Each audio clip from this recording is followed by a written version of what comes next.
Cây căn xua tu qua asi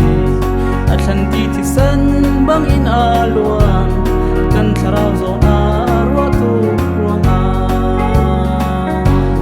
kan ma ruangah swal lang sai mana nei lo mi Jesuh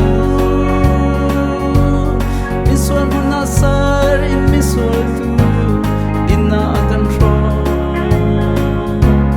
kam phu kan tok lo mi lak som sum swallow tia bia kya bia kan si hitlo atha mi Jesuh Christ kai chu ka zam ta siam ti lai lo mi swal ta nak vai lam il yam chu ka pa na chaw vo asrin lo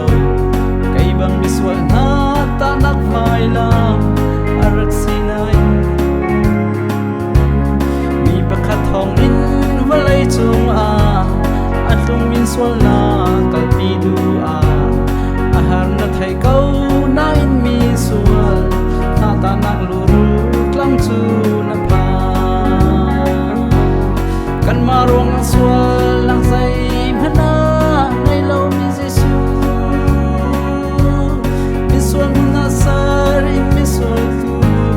din na kan tro som sum nan swallow tia bia kya bia kan si hitlo atha mi Jesuh Christ kai chu ka zam ta siam ti lai lo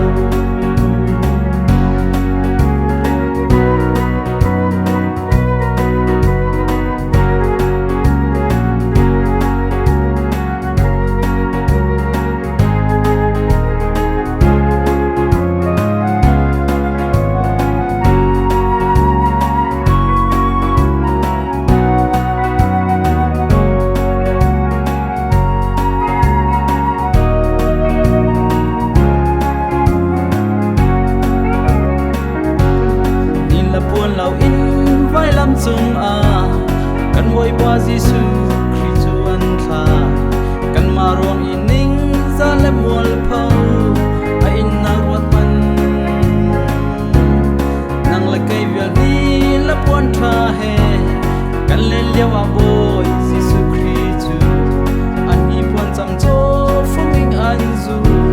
chung chin a thu man boy fa lo bang ma ruangah swal lang sai mana nei lo mi Jesuh mi swal na sar in mi swal tu in na kan tro kam phu kan tok lo mi lak som sum nan swallow tia bia kya bia kan si hitlo atha mi Jesuh Christ kai chu ka zam ta siam ti lai lo